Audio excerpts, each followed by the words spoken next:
Hi. So, I guess you want to know what happened at the hospital. I'd like to know myself. But, let's start from the beginning. And the beginning was, all right, Wednesday and Thursday, I went to the protests and I was marching around. And I walked quite a bit, probably more than I have in the past few weeks or so. Um, I didn't think it was a big deal. Um, Thursday, at the end of the walk, I started to have a pain in my chest. And I just thought it was just stress and, I overexerted myself. No big deal. Okay?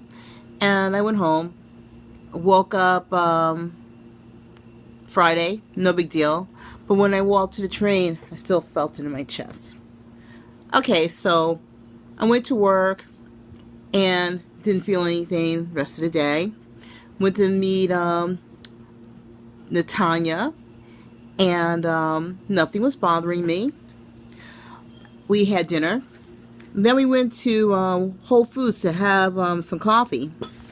And when we went to Whole Foods, sorry, I'm trying to do this so I can show you and still film this. Think I got it. Okay, so what happened is that whoops, tilt. So what happened is that my arm, see, I didn't take the tags off yet. My arm was totally swollen. It was totally swollen, like right here. It was totally swollen that you could see like the pocket of bubble there. Well, that was there. It was pretty bad, and it hurt all the way from my hand all the way down here, and it hurt. And Natanya tried to massage it, and it just hurt me like hell. And I did tell her that I did have the pains in my chest earlier, and she said, you should go to the doctor. So went to emergency at Beth Israel Hospital, the one over at 14th, 16th, 17th, and 1st Avenue. Went over there, and they examined me, and they said, well, we think we need to keep you, and it's because, my sponsor was there. You guys know I'm in an AA. So my sponsor is there, and, people felt, yeah, you should stay. So I stayed, okay?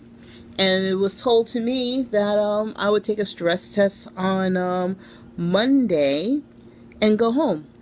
And while I was entertaining visitors, the doctor came, and I didn't tell my friends to leave. So they're witness that they heard the doctor say that all I have to do is take the test and I go home on Monday. That's all I have to do, right? So I'm there all weekend. They keep taking EKGs and taking my pressure, which was normal. Quite normal. Matter of fact, it was below normal because I always had low blood pressure. What happened was some nurse came in the middle of the night and gave me heparin shot. Here. See that? Black and blue heparin shot. And I wake up and, she said, oh, you got to take this shot. So I get the shot done. And I figured, it was done. And I wake up in the morning, and my arm's all covered with blood, and there's blood on the sheets and everything. So evidently, it was really bleeding. And heparin, I think, is a blood thinner, and I think that I really don't need blood thinners. I always drink lots of water. My blood isn't really thick. So here comes Monday, yesterday. So Monday comes, and I don't get food all day because I'm supposed to take this test. You can't do it on a full stomach.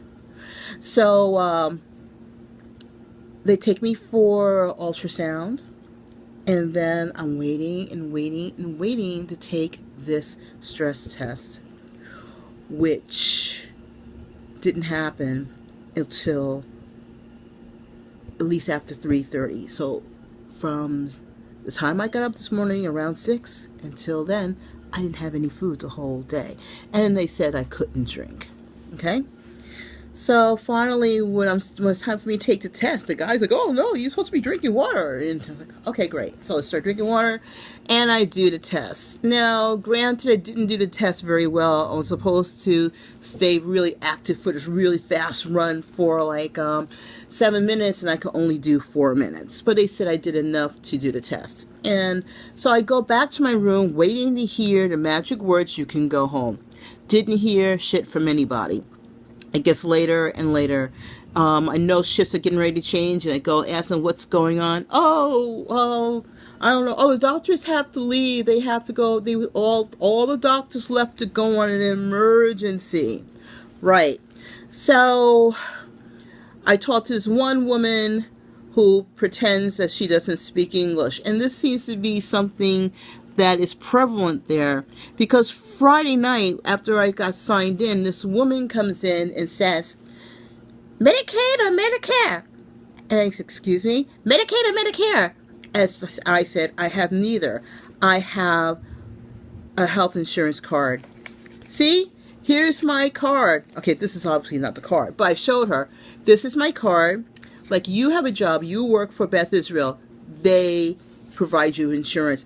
I work for my job, and they provide me insurance, and here is my card. What kind of card is this? Is this Medicaid or Medicare?"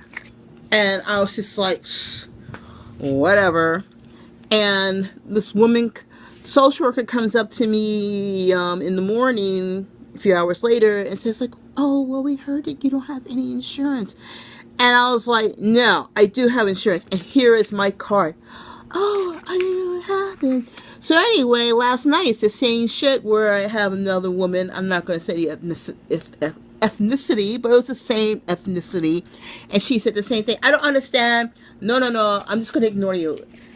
One of the nurses heard me, and she says, "The woman wants to know when can she go home." I understand her perfectly. And I was just like, "Well, thank you." But I couldn't say thank you to this one, because this one lied to me too. She told me that I had something wrong with my EKG, that it was irregular, and that's why they were keeping me, and I had to have this test, and blah, blah, blah, blah, blah. And I was like, really? And then another person comes to me, another doctor who's just a night doctor, comes like, "Oh, well, you have to have the second half of the stress test." No one told me about the second half of the stress test. And so I said, okay. I wanted to go home, and people by this time were telling me you should just go home. And I felt no, because like if it turns out there is something I have to do with this, I do have any issues, I can't afford to take any more days off from work. So this is my one and only chance to just nip it in the bud, since I'm already going to lose the day's work anyway. But any other way, I will have to take off work and get this test done. And I didn't want to go through all that rigmarole. So I stayed. And I pitched a fit all morning, because I was waiting all morning to hear from people, and I wanted to find out what was going to happen. Am I taking this test or not? And I kept bugging everybody who came in.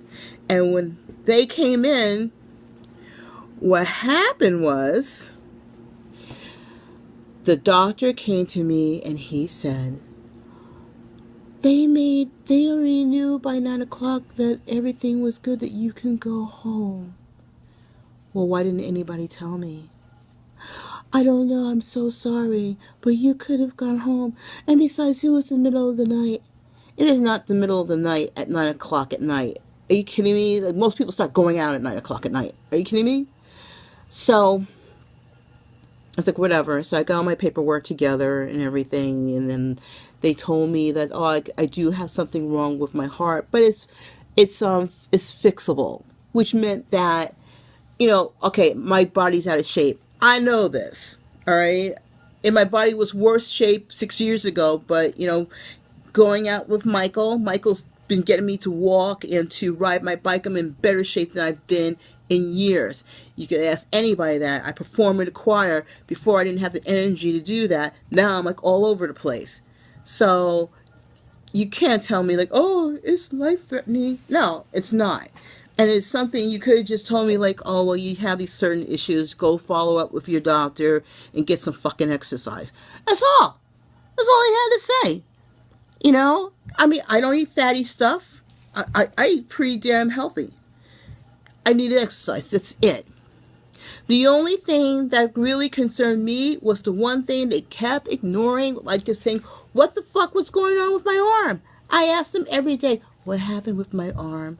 Only one person finally said, okay, you have carpal tunnel and you'll have to get a brace for your arm, which of course they didn't provide, you know, after they already fucking reamed my card for everything else. Because you know the reason why they kept me there was so they could take advantage of my insurance and just rape me dry by taking all the money.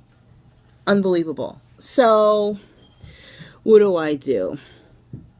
Do I call someplace else and complain about Beth Israel and saying that they're just like stealing money? Because I'm sure they're all in cahoots with each other. I'm not going to go anywhere with it. What happens? Do I stop going to hospitals? You know what? For as long as I can, I'm not going to an emergency unless I'm just like on death's door. I'm not going to a hospital anymore. Emergency, I'll just see what I could do myself. If I can't make it to my doctor, then say, hey, if God wants to take me, he'll take me. But I'm pretty done with this shit. I felt so used and abused this weekend, or the past few days. And it's not good. It's not good at all. And so that's my story. I'm glad you guys got to hear just a little part of fucking misery of living under the fucking health system in this fucked up country. Thank you.